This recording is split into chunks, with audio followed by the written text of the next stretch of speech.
عليم من الشيطان اللعين الرجيم. بسم الله الرحمن الرحيم. الحمد لله الذي هدانا لهذا وما كنا لنهتدي لولا أن هدانا الله. لقد جاءت رسل ربنا بالحق.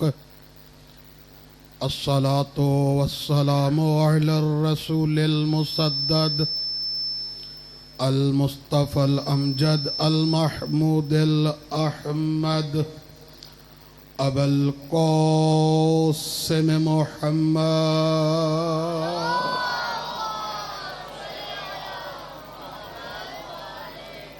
وآله الطيبين الطاهرين المعصومين المنتجبين المنتخبين المطهرين الذين أذهب الله عنهم الرجس وطهرهم تطهيرا.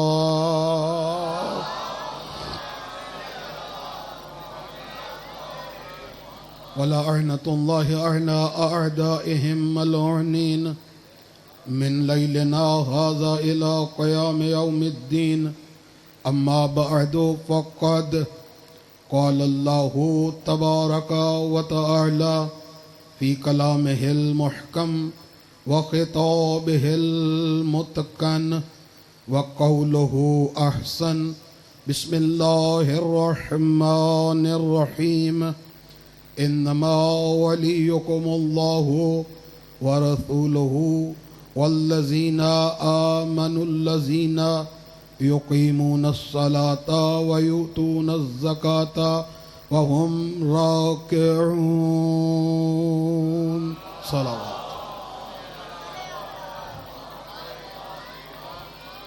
نعرہ تکبیر، نعرہ رسالت، نعرہ حیدری، کل ایمان نعرہ حیدری، حسینیت، حسینیت، یزیدیت، یزیدیت، محمد اور آل محمد کے دشمنوں پہ لعنت، محمد اور آل محمد کے دشمنوں پہ لعنت.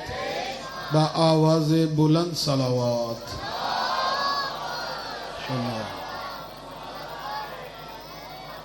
اجازت ہے جی؟ عزیزان گرامی قدر، معزز سامعین، اہل علم حضرات،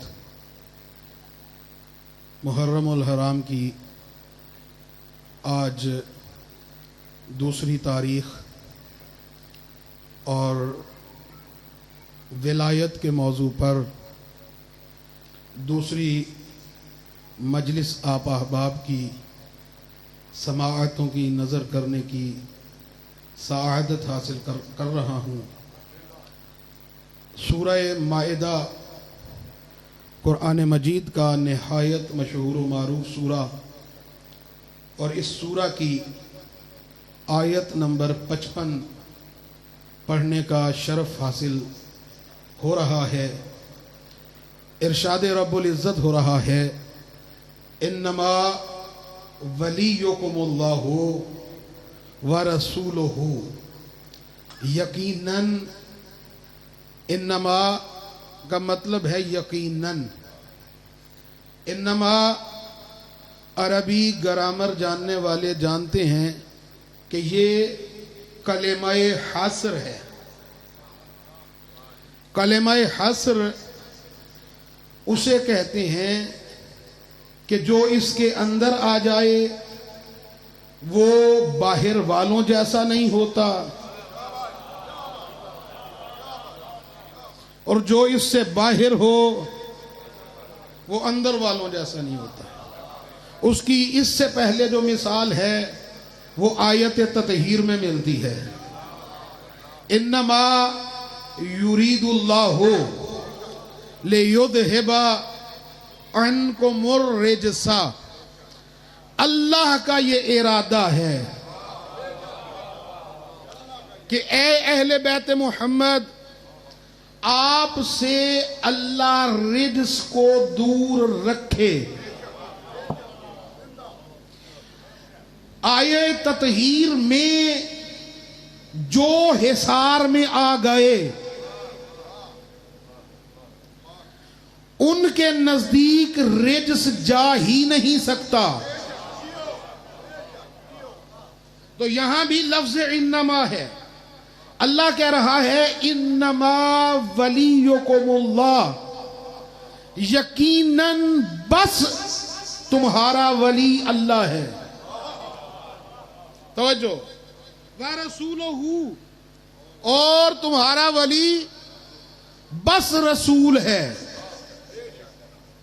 وَالَّذِينَ آمَنُوا الَّذِينَ، اور بس وہ مومنین خاص تمہارے ولی ہیں جو نماز قائم کرنے والے ہیں اور حالت رکوع میں زکوٰۃ دینے والے ہیں۔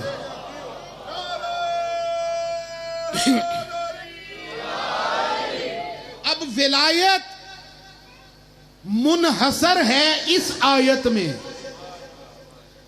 اس آیت میں جو اللہ نے ولی رکھ دیے ان کے علاوہ وہ ولی ہو سکتا ہے کہ جن کے پاس ولایت ان کی طرف سے آئے۔ میں کچھ کہہ رہا ہوں عزیزان گرامی قدر، ابتدائے کلام میں جملہ آپ کی خدمت میں پیش کرنے کا شرف حاصل کروں، اور یقیناً آپ متوجہ ہیں جہاں جہاں مومنین کو جگہ مل رہی ہے وہ تشریف رکھیں۔ ابتدائے کلام میں جملہ لیجئے، عزیزان گرامی قدر، آپ کو لاکھوں کروڑوں دنیا میں ولی ملیں گے، لاکھوں کروڑوں ولی ملیں گے، لیکن یہ یاد رکھیے، یہ فارمولہ ہے، یہ کلیہ اور قاعدہ ہے کہ لاکھوں ولی ملیں گے لیکن کوئی ولی اس وقت تک ولی نہیں بن سکتا جب تک کہ اس کا سلسلہ علی تک نہ پہنچے۔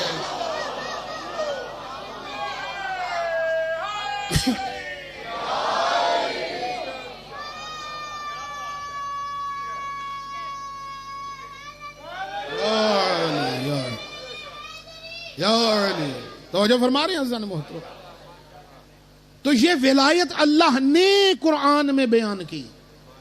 اللہ تمہارا ولی ہے، رسول تمہارا ولی ہے، اور وہ مومنین خاص تمہارے ولی ہیں۔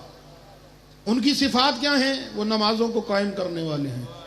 نماز پڑھنا اور ہے، قائم کرنا اور ہے۔ اس کی دلیل دوں آپ کو، علی مولا کے پاؤں میں تیر لگ گیا، علی مولا کے پاؤں میں تیر لگ گیا۔ اچھا، ہماری اور ان کی نماز میں بھی بڑا فرق ہے۔ علی مولا کے پاؤں میں تیر لگ گیا، لوگ جناب صدیقہ طاہرہ کے پاس آ گئے اور آ کر کہنے لگے اتنی تکلیف مولا کو کہ تیر کو کوئی ہاتھ لگاتا ہے تو مولا کو تکلیف ہوتی ہے۔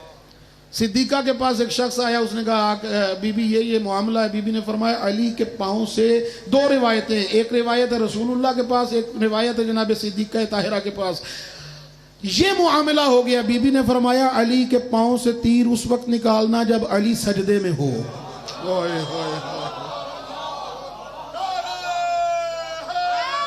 یا علی، علی کے پاؤں سے تیر اس وقت نکالنا جب امیر المومنین حضرت علی ابن ابی طالب علیہ السلام سجدے میں ہو۔ اور روایت کہتی کہ مولا سجدے میں تھے، تیر نکل گیا، مولا نے پوچھا مجھے پتہ ہی نہیں، مولا نے کہا مجھے پتہ ہی نہیں چلا تیر نکلا کب ہے۔ تو یہ نماز کو قائم کرنے والے ہیں اور حالت رکوع میں زکوٰۃ دینے والے ہیں۔ تو عزیزان گرامی قدر، امیر المومنین حضرت علی ابن ابی طالب علیہ السلام کہ خلیفہ رسول بلا فصل ہونے میں لوگوں میں اختلاف ہو سکتا ہے۔ توجہ فرما رہے ہیں، یعنی لوگ نہیں مانتے خلیفہ بلا فصل رسول، ہمارے علاوہ کوئی نہیں مانتا۔ علی کے امام ہونے میں لوگوں میں اختلاف ہو سکتا ہے، لیکن علی کے ولی ہونے میں لوگوں کے درمیان اختلاف نہیں ہو سکتا۔ چلیے اگر آپ متوجہ ہیں تو ایک نیا جملہ لیجئے. اللہ اکبر.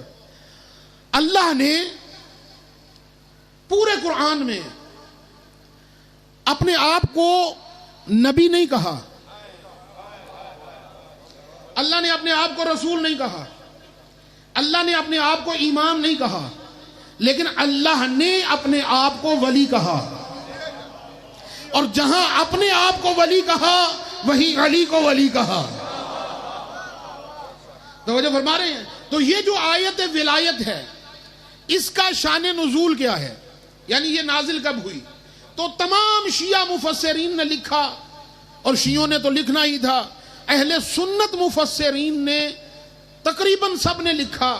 انہوں نے عبید اللہ امرتسری کا آپ نے نام سنا ہوگا, اہل سنت کا بہت بڑا مفسر. اس کے علاوہ شواہد التنزیل اور پتہ نہیں کتنی سینکڑوں کتابوں میں یہ شان نزول ملتا ہے کہ یہ آیت کا شان نزول کیا ہے.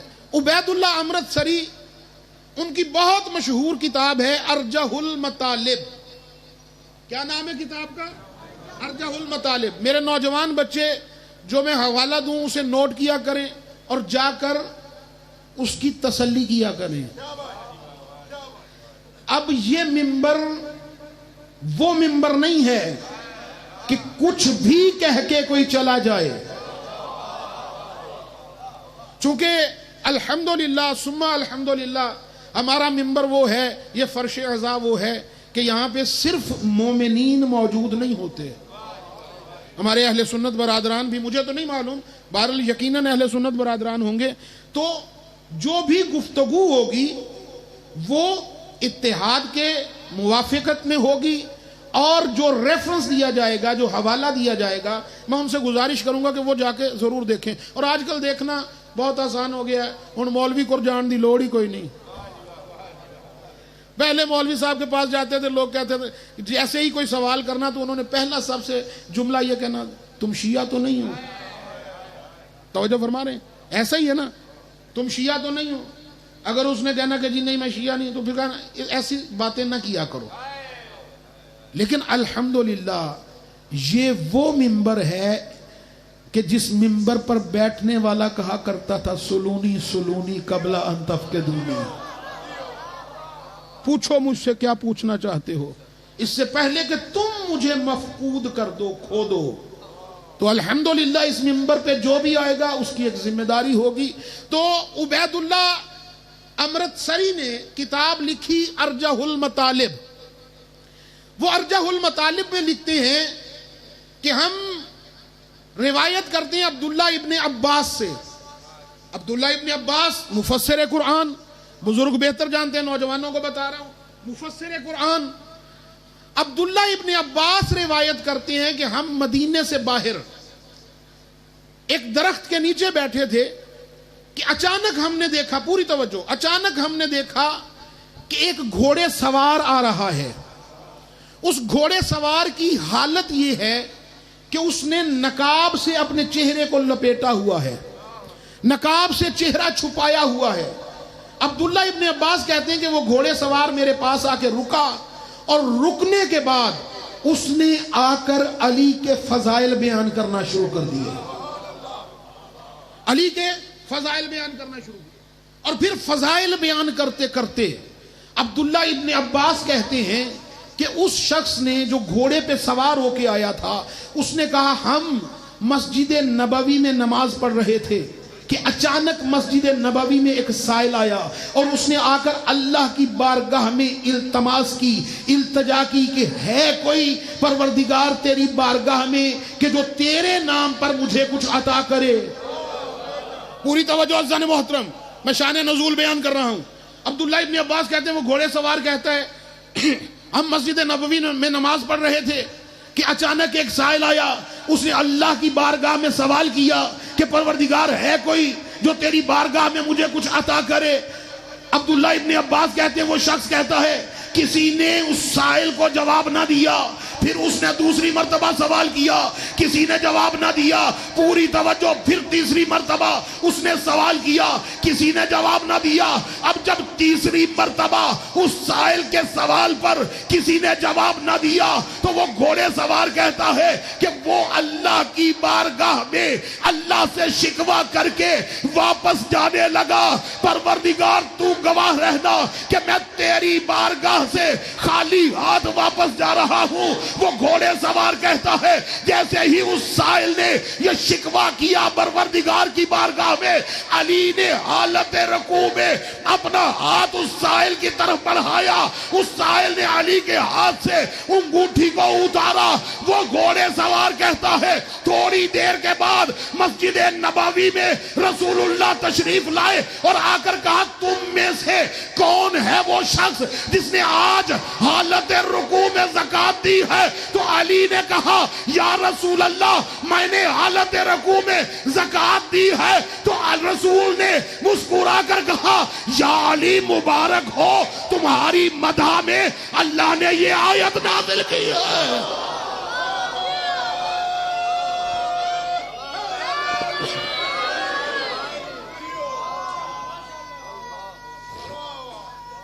سلامت رہیے، توجہ فرما رہے ہیں عزیزان محترم۔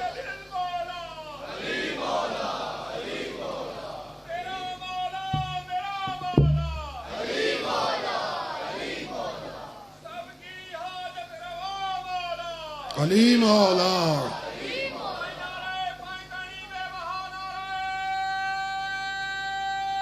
دونوں ہاتھ اٹھا کے یا علی، توجہ فرما رہے ہیں عزیزان محترم، یا علی مبارک ہو۔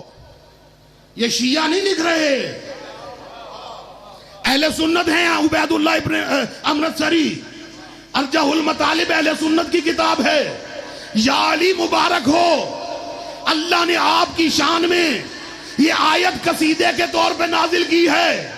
اب جملہ کہوں، معرفت کا جملہ، یقیناً آپ سمجھیں گے بھائی یہ جو سائل آیا تھا، پورے عشرے کا ماحصل جملہ دوسری مجلس میں بیت الفتح کے امام بارگاہ میں آپ کی جھولیوں میں ڈال کے جا رہا ہوں۔ عزیزان گرامی قدر، یہ جو سائل مسجد میں آیا تھا اس نے آ کر اللہ سے مانگا تھا۔ میں کچھ کہہ رہا ہوں، اللہ سے مانگا تھا، سوال اس نے اللہ سے کیا تھا، وہ اللہ کے دروازے پہ آیا تھا۔ اب فطرت کیا کہتی ہے کہ سائل جب آ کر آپ کے دروازے پہ بھیک مانگے تو آپ نکل کر دیں گے، اگر کسی غیر کے دروازے پہ بھیک مانگے تو آپ نکل کر نہیں دیں گے۔ سائل نے مانگا تھا اللہ سے، جتنے غیر اللہ تھے وہ مصروف عبادت رہے، جو ید اللہ تھا اس نے عطا کر دیا۔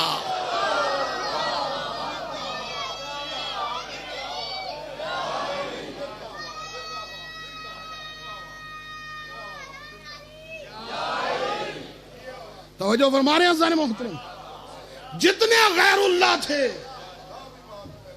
وہ مصروف عبادت رہے، جو ید اللہ تھا اس نے عطا کر دیا۔ اور جانتے ہیں یہ انگوٹھی کون سی تھی؟ ہائے ہائے ہائے، یہ انگوٹھی حضرت سلیمان کی حکومت والی انگوٹھی تھی۔ اور زکوٰۃ کا کتنا حصہ ہوتا ہے؟ 40واں۔ علی نے سلیمان کی حکومت کا 40واں حصہ زکوٰۃ میں دے دیا۔ اور یہ وہ انگوٹھی تھی کہ جب تک سلیمان کے ہاتھ میں رہتی تھی، گھبرا کے سن رہے ہیں آپ، جب تک ہاتھ میں رہتی تھی سلیمان علیہ السلام حاکم رہتے تھے، ہواؤں پہ حکومت، انسانوں پہ حکومت، چرند پرند پہ حکومت، جنات پہ حکومت۔ جیسے ہی انگوٹھی گئی، حکومت گئی، علی کو انگوٹھی کی احتیاج نہیں ہے۔ کچھ کہہ رہا ہوں، علی کو انگوٹھی کی احتیاج نہیں ہے، یہ ارادات اللہ ہے، یہ بس ارادہ کرتے ہیں وہ ہو جاتا ہے۔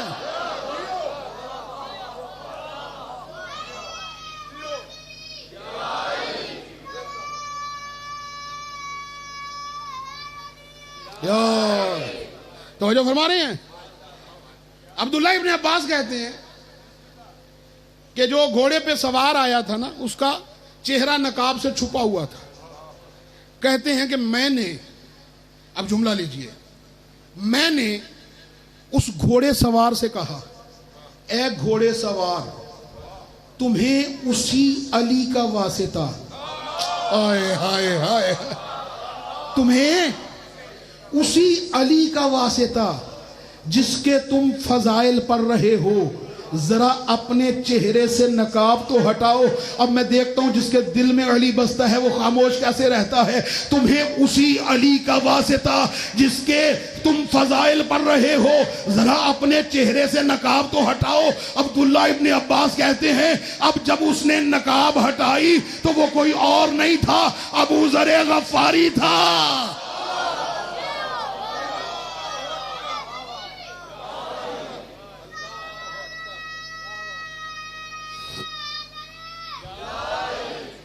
وہ کوئی اور نہیں تھا، وہ ابو ذر غفاری تھا. بہت سارے لوگ ابھی بھی خاموش بیٹھے ہیں. یہ ابو ذر غفاری، ان کا بھی بتلاتا چلوں کہ جنہوں نے یہ روایت بیان کی ہے اور لکھنے والا اہل سنت ہے عبید اللہ امرتسری، کتاب کا نام ارجاء المطالب. یہ ابو ذر غفاری، اس لیے بھی اس کا نام لینا ضروری ہے کہ ابو ذر غفاری اسے کہتے ہیں کہ جس کے بارے میں رسول نے کہا تھا آسمان والوں میں ابو ذر سے زیادہ کوئی سچا نہیں ہے، زمین والوں میں ابو ذر سے زیادہ سچا نہیں ہے.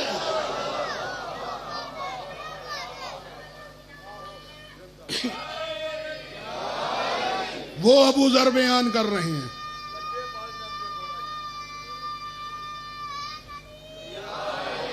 وہ ابو ذر غفاری بیان کر رہے ہیں کہ یہ آیت ولایت امیر المومنین کی شان میں نازل ہوئی. عزیزان گرامی قدر، اہل سنت کے ایک بہت بڑے مفسر ہیں، ان کا نام بچے نے سنا ہوا ہے. ان کی کتاب ہے صواعق المحرکہ، ابن حجر مکی. وہ لکھتے ہیں آیت ولایت کے متعلق. وہ کہتے ہیں کہ یہ جو آیت ولایت ہے، تمام مفسرین نے یہ لکھا کہ یہ آیت ولایت امیر المومنین حضرت علی علیہ السلام کی شان میں نازل ہوئی. توجہ، اگلی بات سنیے. کس کی شان میں نازل ہوئی؟ امیر المومنین کی شان میں نازل ہوئی. لیکن یہ غور طلب جملہ ہے، لیکن ابن حجر مکی لکھتے ہیں لیکن سب نے لکھا کہ یہ شان علی میں نازل ہوئی، لیکن ایک حسن بصری نے انکار کر دیا. بات پہنچ رہی ہے آپ تک؟ ایک حسن بصری نے انکار کر دیا کہ یہ آیت علی کی شان میں نہیں ہے، لہذا اجماع مفسرین ثابت نہیں ہوتا. پچھلے محلے والے خاموش ہیں، لگتا ہے میں انہیں سمجھا نہیں پا رہا. تھوڑا تھوڑا ہاں کریں گے تو مجھے پتا چلے گا کہ آپ بھی بیٹھے ہیں. سب نے لکھا کہ یہ شان امیر المومنین میں آیت نازل ہوئی، لیکن ایک حسن بصری نے انکار کر دیا، لہذا اجماع مفسرین ثابت نہیں ہے. یہ حسن بصری کون ہے؟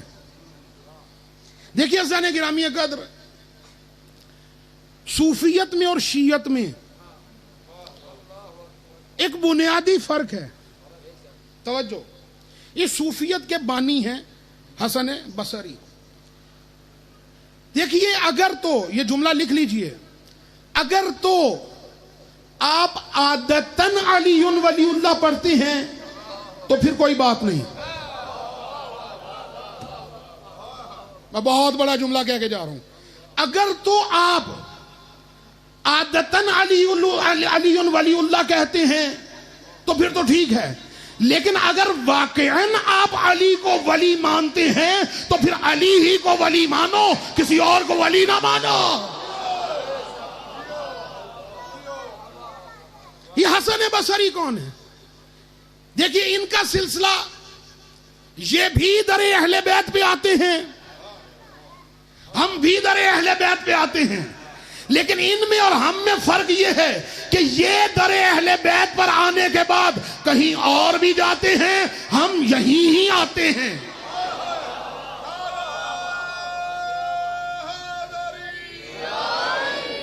توجہ فرما رہے ہیں؟ یہ فرق ہے۔ یہ حسن بصری، فرق کیا ہے؟ ان کا جو سلسلہ ولایت ہے وہ کہتے ہیں رسول اللہ، پوری توجہ، رسول اللہ کے بعد مولا علی کے بعد حسن بصری۔ ہم کہتے ہیں نہیں، رسول اللہ کے بعد مولا علی کے بعد حسن بصری نہیں، حسن مجتبی۔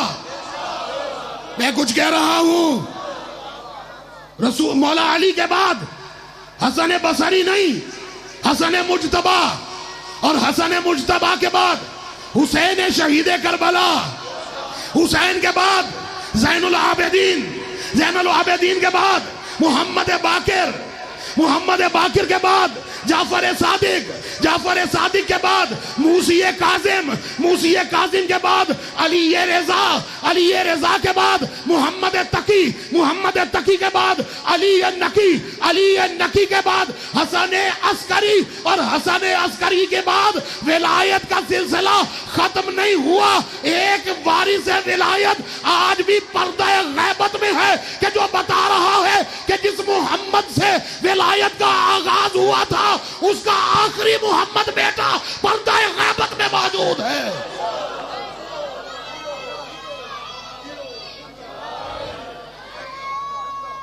توجہ فرما رہے، آپ سلامت رہیے۔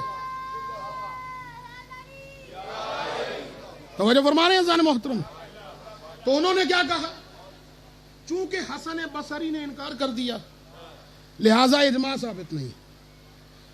تو یہ ہے صوفیت اور شیعت۔ صوفیت اور شیعت میں تعلق کیسے پڑ جاتا ہے؟ میں مثال دیتا ہوں۔ میں ایک ڈاکٹر کے پاس آپ بھی گئے، ہم بھی گئے، جانتے وانتے نہیں ہیں ایک دوسرے کو۔ ایک ڈاکٹر کے پاس آپ بھی گئے، ہم بھی گئے، وہاں پہ آپس میں گفت و شنید ہوئی، تعلق بن گیا۔ ہمارا ان سے تعلق یہ ہے کہ وہ بھی در اہل بیت پہ آتے ہیں،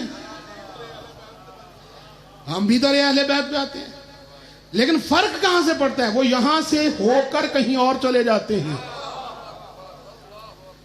ہم یہاں سے کہیں اور نہیں جاتے۔ کیوں؟ اس لیے کہ یہ دروازہ ہی اتنا بڑا ہے۔ کسی نے مولا علی سے آ کر کہا کہ یا علی، حاتم طائی بہت بڑا سخی تھا۔ اچھا، لوگوں کو قبلہ مانگنے کا طریقہ نہیں ہے، وگرنہ یہ اتنا ایک مرتبہ ہی دے دیتے ہیں۔ جو سلیمان کی انگوٹھی زکوٰۃ میں دے دے۔ کس نے آ کے مولا سے کہا مولا حاتم طائی بہت امیر تھا، بہت سخی تھا۔ مولا نے فرمایا کیا سخاوت تھی اس کی؟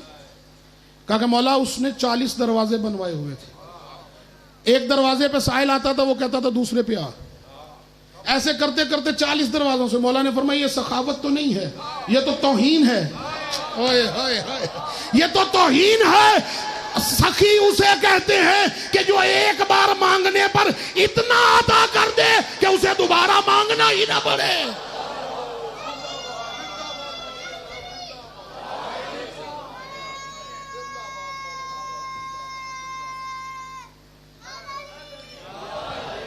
تو یہ حسن بصری کون ہے؟ سنیں گے یہ حسن بصری کون ہے؟ جنگ جمل فتح ہوئی، تھوڑا سا تعارف حسن بصری کروا دوں۔ جنگ جمل ختم ہوئی، اب یقیناً ظاہر مولا فاتح ہیں۔ مولا نے ایک خطبہ دیا، پلانوں کا منبر بنایا، وہ جو غدیر میں رسول اللہ نے بنایا تھا، پلانوں کے منبر پر تشریف لے گئے اور مولا نے خطبہ دیا، اور خطبے میں مولا نے فرمایا، کیا فرمایا اے چوپائے کیے ہنہنانے کی آواز سن کر گھروں سے نکل آنے والوں،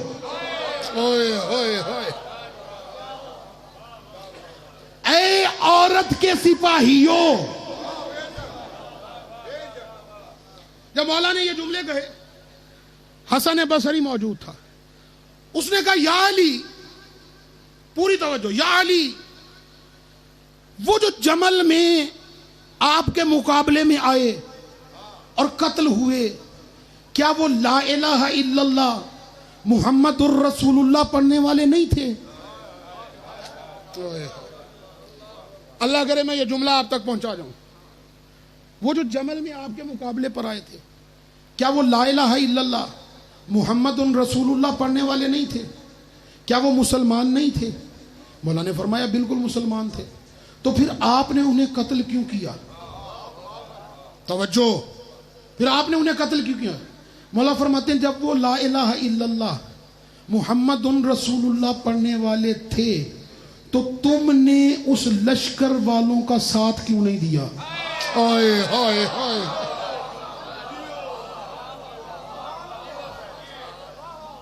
تم نے اس لشکر کا ساتھ کیوں نہیں دیا؟ اس نے کہا یا علی آپ بجا فرما رہے ہیں، آپ بالکل صحیح فرما رہے ہیں. جب وہ لشکر آیا نا تو میں نے گھر آ کر غسل کیا، غسل کرنے کے بعد کفن پہنا، کفن پہننے کے بعد حنوط کیا، حنوط کرنے کے بعد گھر سے یہ ارادہ کر کے نکلا کہ آج رسول اللہ کے حرم کے لشکر میں جا کر شامل ہو کر آپ کے خلاف جہاد کروں گا. لیکن جیسے ہی جملہ ضائع کیا مجھے دکھ ہوگا، جیسے ہی میں گھر سے نکلا میرے کان میں ایک غیبی آواز آئی، کہاں جاتے ہو؟ اس لشکر کا قاتل بھی جہنمی ہے، مقتول بھی جہنمی ہے.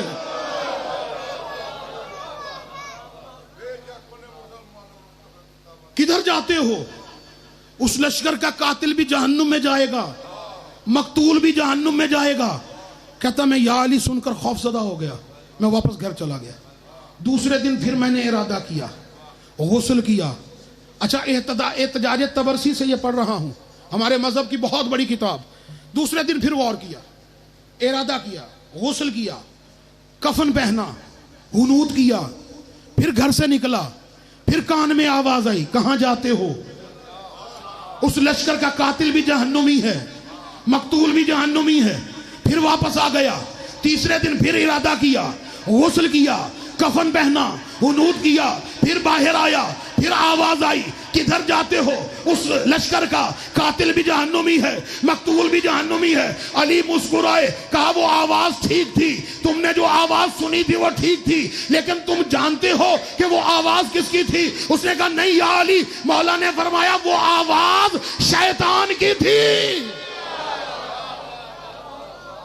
وہ آواز شیطان کی تھی. اب جملہ لیجئے، وہ آواز شیطان کی تھی اور وہ صحیح کہہ رہا تھا کہ جو بھی اس لشکر میں جا کر میرے خلاف لڑے گا وہ قاتل بھی جہنمی ہوگا، جسے ہم ماریں گے وہ بھی جہنمی ہوگا. یہ حسن بصری کیا لکھا؟ صرف حسن بصری کے انکار سے اجماع مفسرین ثابت نہیں ہوتا. اب میں بڑے آرام سے جملہ کہہ کے گزر جاؤں گا، جو سمجھ جائیں گے وہ سمجھ جائیں گے، جو نہ سمجھ پائیں وہ کسی سے پوچھئے گا.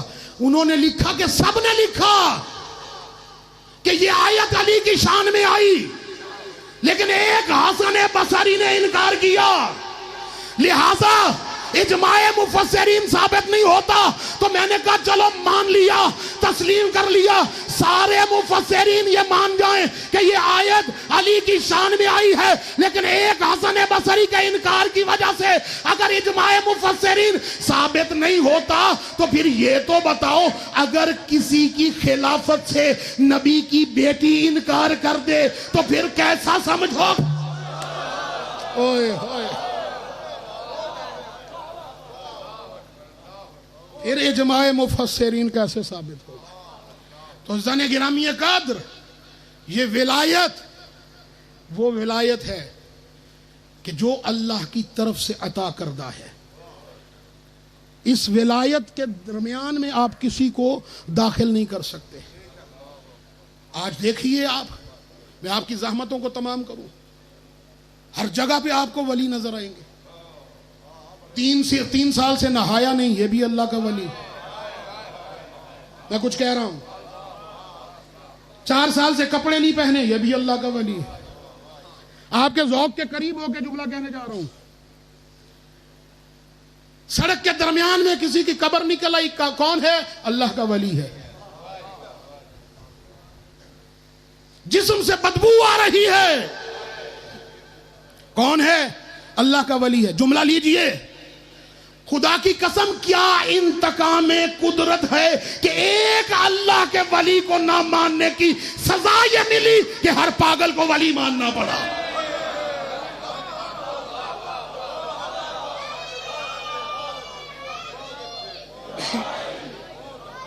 یہ انتقام قدرت ہے کہ ایک حقیقی خدا کے ولی کو نہ ماننے کی سزا یہ ہے.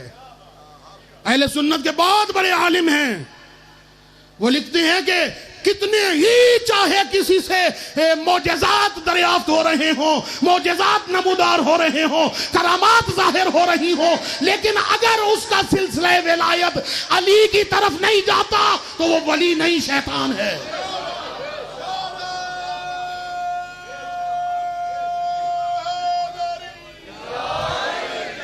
منبع ولایت علی ابن ابی طالب. کوئی ولی نہیں کہلوا سکتا، کوئی ولی نہیں ہو سکتا جب تک کہ اس کی ولایت پر مہر علی ثبت نہ ہو. توجہ فرما رہے ہیں عزیزان گرامی قدر. اور یہ علی کا افتخار ہے کہ ہم 12 ائمہ میں آج تو پتہ نہیں نہ جانے کہاں کہاں اٹھا کے لفظ جو ہیں وہ کہاں کہاں لگا دیے. یہ بھی فلاں ہے، وہ بھی فلاں ہے، وہ بھی فلاں ہے. 12 ائمہ میں لفظ امیر المومنین صرف علی کے ساتھ خاص ہے. آپ امام حسن کو امیر المومنین نہیں کہہ سکتے. کیا وہ نہیں ہے؟ نہیں کہلوا سکتے، کہلوا سکتے ہیں، لیکن امیر المومنین فقط علی است. امام حسین کو امیر المومنین نہیں کہہ سکتے، امام صادق علیہ السلام کو امیر المومنین نہیں کہہ سکتے. آخری جملہ اور میں مصائب کی طرف آؤں. 12 ائمہ میں جن کے اندر یہ صلاحیت ہے کہ وہ امیر المومنین کہلوا سکیں، وہ امیر المومنین ہونے کے باوجود بھی یعنی امیر المومنین نہیں کہلواتے تو پھر کوئی اور عام بندہ امیر المومنین کیسے کہلوا سکتا ہے؟ میں بڑے احتیاط کے ساتھ جملے استعمال کر رہا ہوں. امیر المومنین فقط علی کی ذات ہے. عزیزان گرامی قدر، امیر المومنین وہی ہو سکتا ہے کہ جو مسند رسالت پر بیٹھنے کا اہل ہو. اور یہی وجہ ہے کہ جب چوتھے نمبر پر ظاہراً علی کو خلافت ملی، توجہ، ظاہری طور پر جب چوتھے نمبر پر لوگوں نے علی کے آگے آ کے ہاتھ جوڑے، آئیے مر گئے، خلیفہ بن جائیے، مسند سنبھالیے. ظاہراً چوتھے نمبر پر مسجد نبوی، منبر رسول، منبر کی سیڑھیاں تھی 4. توجہ، منبر کی سیڑھیاں 4. آخری زینہ جس میں جناب ختمی مرتبت سید المرسلین، امام الانبیاء والمرسلین، خاتم النبیین حضرت محمد مصطفیٰ صلی اللہ علیہ وآلہ وسلم تشریف فرما ہوتے تھے.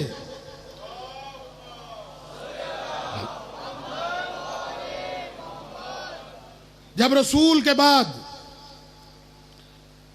رسول کا مسلمانوں کا بنایا ہوا خلیفہ رسول کی مسند پر بیٹھنے لگا تو اس نے احترام رسالت میں وہ زینہ چھوڑ دیا جہاں پہ رسول بیٹھتے تھے. توجہ، منبر کے زینے کتنے؟ 4. پہلے آئے، انہوں نے احترام رسالت میں پہلا زینہ چھوڑا، دوسرے پہ بیٹھے. پہلے کے جانے کے بعد دوسرے آئے، انہوں نے احترام اول میں دوسرا چھوڑا، تیسرے پہ بیٹھے. دوسرے گئے، تیسرے آئے، انہوں نے احترام ثانی میں تیسرا چھوڑا، آخری پہ بیٹھے. اب باری آ گئی علی کی. سر اٹھاؤ، میں جملہ دے کے جا رہا ہوں. باری آ گئی چوتھے نمبر پہ علی کی. اب لوگ آپس میں چمگوئیاں کرنے لگے. ممبر رسول کے زینے تو ختم ہو گئے، سیڑھیاں تو ختم ہو گئیں، اب مسند باقی بچی نہیں. اب یقیناً علی کھڑے ہو کر خطبہ دیں گے، اب یقیناً علی کھڑے ہو کر بیعت لیں گے. اب علی مسجد نبوی میں آئے، صحابیوں کی صفوں کو چیرنا شروع کیا. چیرتے چیرتے علی ممبر کے قریب آئے، پہلے زینے پہ پاؤں رکھا، دوسرے زینے پہ قدم رکھا، تیسرے زینے پہ قدم رکھا، وہاں آ کے بیٹھے جہاں رسول آ کے بیٹھا کرتے تھے.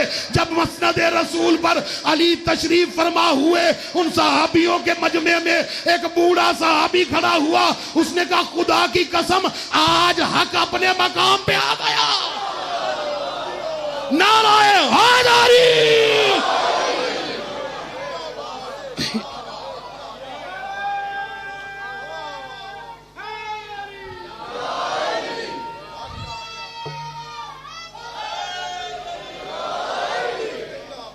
آج حق اپنے مقام پہ آ گیا ہے. اسی حق کو بچانے کے لیے حسین آج کربلا آ گئے. 2 محرم ہے نا آج حسین کا قافلہ کربلا پہنچ گئے. جیسے ہی مظلوم کربلا کا یہ قافلہ کربلا پہنچا نا، تو جس راہوار پر حسین سوار تھے نا، اس راہوار نے چلنے سے انکار کر دیا. میں بار بار آپ سے نہیں کہوں گا اپنی آوازوں کو آزاد چھوڑیے. اب دن ہی کتنے رہ گئے ہیں. اللہ جانے اگلے سال آپ میں سے اور ہم میں سے کوئی ہو یا نہ ہو، کہیں یہ حسرت نہ رہ جائے کہ ہم حسین پر رو نہیں پائے. مقتل لکھتا ہے کہ 7 راہوار مولا نے بدلے، لیکن جس راہوار پہ بھی سوار ہوتے تھے نا، وہ راہوار آگے بڑھنے سے انکار کر دیتا تھا. جناب عباس کو قریب بلایا. عباس، جی مولا، یہ قریب ایک بستی ہے، جاؤ وہاں سے کچھ لوگوں کو بلا کے لاؤ. میں ان سے پوچھنا چاہتا ہوں اس جگہ کا نام کیا ہے. اجرکم علی الزہرا. مولا گئے، کچھ لوگوں کو لے کر آئے. انہوں نے آ کر سلام کیا. فرزند رسول ہمارا سلام قبول کیجئے. مولا فرماتے ہیں یہ بتاؤ اس بستی کو کیا کہتے ہیں. میں نے کہہ دیا، آپ نے سن لیا. اس بستی کو کیا کہتے ہیں؟ یقال لہا غازریہ. ایک شخص نے کہا مولا اسے غازریہ کہتے ہیں. مولا فرماتے ہیں ہاں ٹھیک ہے، یہ نام ہے، کچھ اور بتاؤ، کوئی اور نام. ایک شخص کہنے لگا یقال لہا نینوا. مولا اسے نینوا بھی کہتے ہیں. مولا فرماتے ہیں کوئی اور نام. ایک شخص کہنے لگا یقال لہا شاط الفرات. مولا اسے شط فرات بھی کہتے ہیں. عزادارہ نے مظلوم کربلا جو رات کے اس پہر میں رونے کے لیے بیٹھے ہو، مولا نے فرمایا کوئی اور نام؟ کہ مولا ہم اس کے علاوہ نہیں جانتے. مولا فرماتے تم میں کوئی بوڑھا ہو، ضعیف ہو، عمر رسیدہ؟ کہا مولا ایک ہے، لیکن وہ تو خود پیروں پہ چل بھی نہیں سکتا. مولا فرماتے جاؤ اسے لے کے آؤ. اس بوڑھے شخص کو لایا گیا.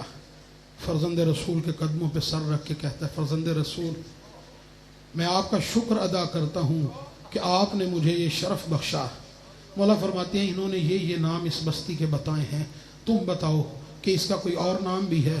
کہا مولا میں بھی انہی ناموں کو جانتا ہوں۔ پھر اچانک کہتے ہیں مولا ہاں ایک نام ہے، یقال لہا کرب و بلا، مولا اسے کرب و بلا بھی کہتے ہیں۔ مولا نے فوراً جناب عباس راہوار سے اترے اور مولا عباس سے کہا عباس یہاں پہ خیمے لگاؤ، اور ایک جملہ کہا انا للہ و انا الیہ راجعون۔ عباس خیمے نصب کرو، یہی وہ مقام ہے کہ جہاں پہ میرا اکبر شہید ہوگا۔ اپنی آوازوں کو آزاد چھوڑو، یہی وہ مقام ہے جہاں میرا قاسم ٹکڑوں میں تقسیم ہوگا۔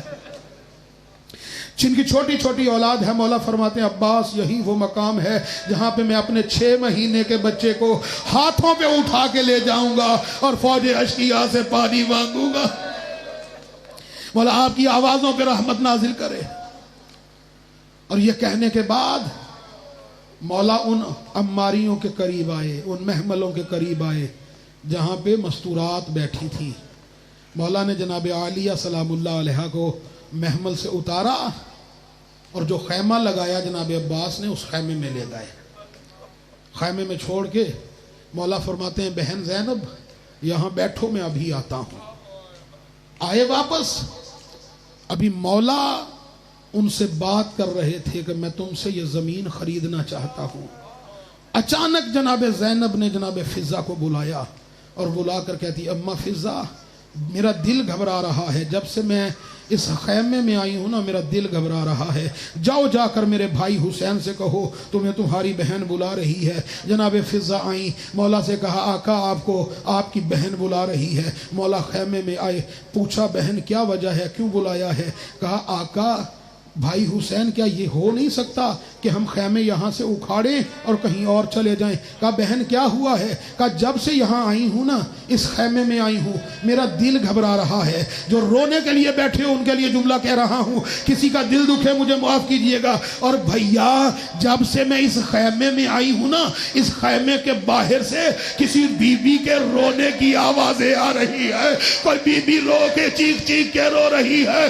مولا کی چیخ نکلی، رو کر کا بہن زینب تو نے آواز نہیں پہچانی، وہ ہماری ماں فاطمہ زہرا ہے، ہم اکیلے نہیں آئے، ہم نے مدینہ چھوڑا، اماں نے بقی چھوڑ دی۔ اجرکم علی الزہرا۔ مولا آپ کو سوائے غم مظلوم کربلا دنیا کا کوئی غم نہ دکھائے۔ ہاں عزادارو امام واپس آئے، بنو اسد کے قبیلے کو قریب بلایا۔ بنو اسد کے قبیلے والو میں 3 شرطوں پر تمہیں یہ زمین واپس کرتا ہوں، سنو گے؟ بنو اسد کے قبیلے والے کہنے لگے نہیں مولا آپ جب تک یہاں رہنا چاہیں آپ یہاں رہ سکتے ہیں۔ آہستہ سے حسین نے ایک جملہ کہا بنو اسد کے قبیلے والو اب کچھ مدت کی بات نہیں ہے، اب تو قیامت تک یہیں رہنا ہے، اب تو قیامت تک یہی رہنا ہے۔ میں تم سے یہ زمین خریدنا چاہتا ہوں اور 3 شرطوں پر یہ زمین تمہیں واپس کرنا چاہتا ہوں۔ پہلی شرط، جو رونے کے لیے بیٹھے ہو اے بنو اسد کے قبیلے والو، جب ہم قتل کر دیے جائیں نا اور بعد میں ہمارے زائر ہماری قبروں کا پوچھتے ہوئے آئیں تو انہیں ہماری قبروں کا بتانا اور انہیں ہماری قبروں کی زیارت کروانا اور انہیں 3 دن اپنے پاس مہمان رکھنا، اور جب وہ 3 دن کے بعد واپس جانے لگے تو ان سے کہنا حسین نے تمہیں سلام کہا ہے، اور ان سے کہنا اے میرے زائروں جب اپنے وطن واپس جانا اور ٹھنڈا پانی پینا تو حسین کی پیاس کو یاد رکھ دو۔ اجرکم علی الزہرا۔ دوسرا، بنو اسد کے قبیلے والو میری دوسری شرط یہ ہے اس زمین پر زراعت نہ کرنا، اس زمین پر کھیتی باڑی نہ کرنا. اور تیسری شرط یہ ہے جب ہم قتل کر دیے جائیں اور ہمارے لاشیں یہاں پہ پڑے ہوں تو تم آنا اور ہمارے لاشوں کو دفنا دینا. عزاداروں سب وعدہ کر کے جانے لگے. جب جا رہے تھے نا بنو اسد کے لوگ, حسین نے آہستہ سے پیچھے سے روک کر کہا, اے بنو اسد کے قبیلے والے, جا تو رہے ہو, ذرا اپنی عورتوں کو تو بھیجو, ذرا اپنی عورتوں کو بھیجو. وہ روتے ہوئے گئے, اپنی عورتوں کو جا کر کہنے لگے, تمہارے نصیب جاگ اٹھے, تم خوش قسمت ہو, تمہیں فرزند زہرا نے بلایا ہے. عورتیں آئیں, سلام کیا, اے مولا کہاں ہمارے نصیب, کہاں ہماری قسمت, کہاں آپ کا بلاوا. کہا مولا نے فرمایا, اے بنو اسد کی عورتوں, دیکھو میں نے تمہارے مردوں سے وصیت کی ہے, لیکن اگر تمہارے مرد فوج یزید سے خوف کھا کر ہمارے لاشوں کو نہ دفنا سکیں, تم ایسا کرنا, پانی بھرنے کے بہانے آنا, ہماری لاشوں کو دفنا دینا. عورتیں روتی ہوئی وعدہ کر کے جانے لگی. جاتی ہوئی عورتوں کو حسین نے رو کر کہا, اے بنو اسد کی عورتوں, جا تو رہی ہو, ذرا اپنے چھوٹے چھوٹے بچوں کو تو بھیجو. اجرکم علی اللہ, ذرا چھوٹے چھوٹے بچوں کو بھیجو. بنو اسد کی عورتیں جانے لگی, جا کر اپنے چھوٹے چھوٹے بچوں کو تیار کیا. جاؤ تمہارے نصیب کھل گئے, آقا حسین نے تمہیں بلایا ہے. چھوٹے چھوٹے بچے آقا حسین کی خدمت میں آئے, آ کر سلام کیا, اے مولا ہم اس قابل کہاں کہ آپ کے کسی کام آ سکے. مولا فرماتے ہیں, دیکھو جس طرح تم چھوٹے چھوٹے ہو نا, میری بھی چھوٹی چھوٹی اولاد ہے. میری ایک بیٹی ہے جس کا نام سکینہ ہے, میرا ایک 6 مہینے کا بیٹا ہے جس کا نام علی اصغر ہے.